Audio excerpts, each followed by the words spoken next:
What's up guys, and welcome to this new video here on my YouTube channel. Today is a special day because we will go speed foiling and I am super scared. I never went speed foiling in the open ocean and I actually have a new board in my car. Yeah, I'm talking to the guys here since like 15 minutes and I don't really want to touch the board. But yeah, we're now going to take a look at it. Chaotic as always, just ignore that. And then right here guys, we have something very special. It's a board that I've never used before. Custom speed foil board from Futurefly. And Niels is telling me from behind the camera all the time, oh, why are you scared? Don't be scared. Man. No fear. What do you mean no fear? Why are you scared? Because I don't want to crash. I don't want to break my gear and my bones. Did you not watch the Amado interview? And how you work with the fear when you go in the foil so fast? What does fear mean? I don't understand. Okay. There's no fear there. It's no fear? No, there's no fear. No, The harder the crash is, the better it is. I watched it and it certainly did not help me. It's super small, you will see in a moment. And what is this? It's like... Yeah, you have so many positions. One foot strap should be enough for today. Kind of a beast of a board, no? Custom speed missile. I don't know who came up with, well, actually I know who came up with this name. It was probably Arnon. And Arnon, the guy who developed this board, he tried it once, he said. He went 35 knots, then he had a crash, and then he never touched it again because it was so painful. I'm really not sure if I want to do this. Good luck, man. I will also take my smallest foil setup, 375 front wing, small back wing. Ooh, I don't know. Brian, any advice? Because I see you're also on a fast foil today. What did they tell you? Yeah, well, they No, go with no fear. This is... this is... What's your speed record? I've done 37.6 knots. Guys, that is so fast. You have no clue how fast that is. I still need to put all the foot straps on the board. There are a lot of options with this board because obviously, in especially speed foiling, I guess, you can do so much tuning and there are so many different riding styles and foils out there. And what I learned about foot strap positioning is that the further you put them apart, the more control you get, especially also if you put the front foot strap a little bit more to the front.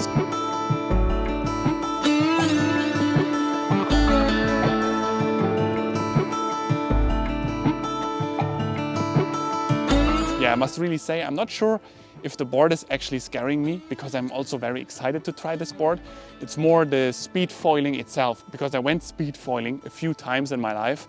And when anything is wrong with your trim, it is really dangerous. And the thing about speed foiling is you're doing it to go fast. You're not doing it to try to go in a straight line. You're doing it to sail at least faster than 30 knots of speed. And in the best case, even more than that. So next up is preparing the foil. I have no idea at what angle to put the foil mast. This is really important to not crash. I have taken the smallest front wing that I have. It's a 375. And now we're talking about the back wing angle. And just so you get an idea of what amount of choice you have with all these tuning things.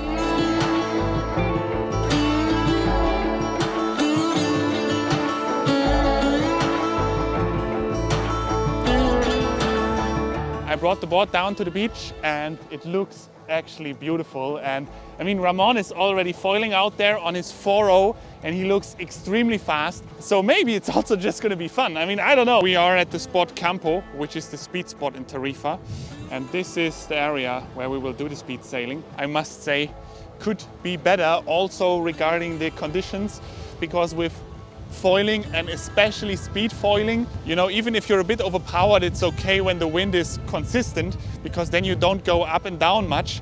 But if you have these lulls where you have no wind and you have this super strong gusts, you can just take off and fly away.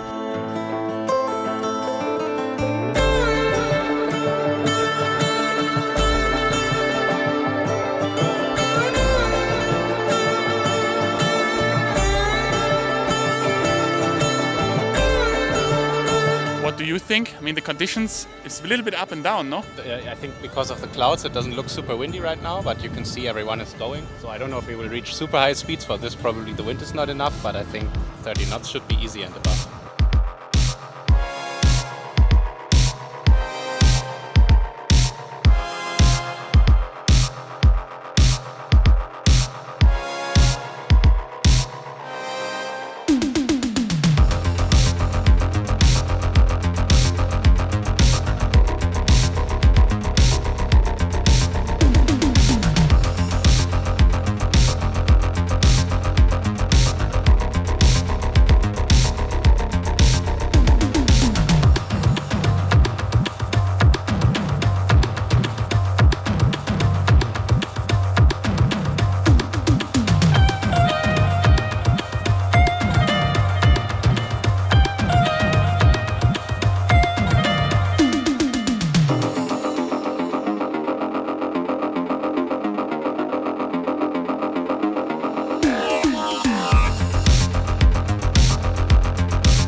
Just came back from session number 1 and I have mixed feelings. On the one side, I'm very happy that I broke nothing and that it went kind of okay.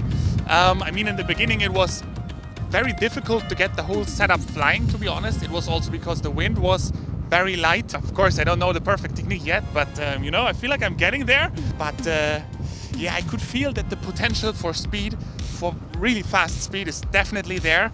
But it's at the same time not easy to make use of it because it is so scary if you go fast in this gusty wind.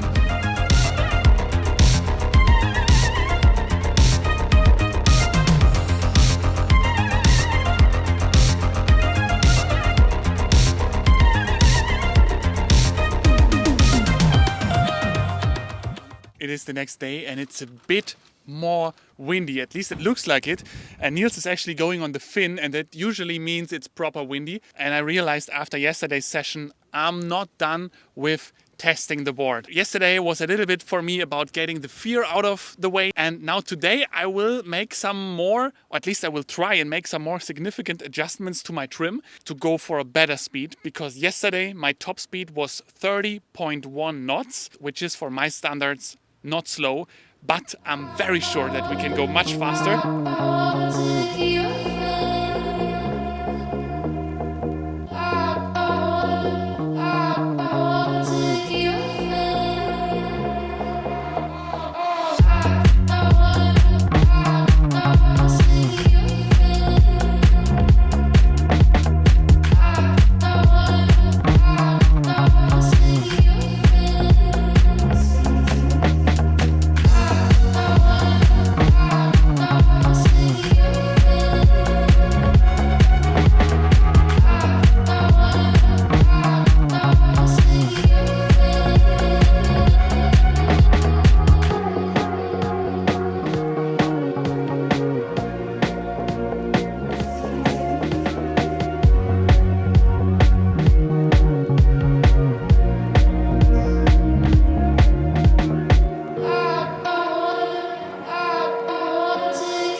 Well guys, I'm back from the second session and I must honestly say I have very mixed feelings. I didn't manage to find a trim that really worked for me and that made me think a little bit about the gear that I was using and the conditions and if something else, maybe aside from the equipment, was off. Because I have a video in front of me from Amado where he's going 39.5 knots in Egypt together with Arnon, where they basically built this board. And so there must be a way to make it work. And I did actually come up with a few ideas of what might have been wrong for me.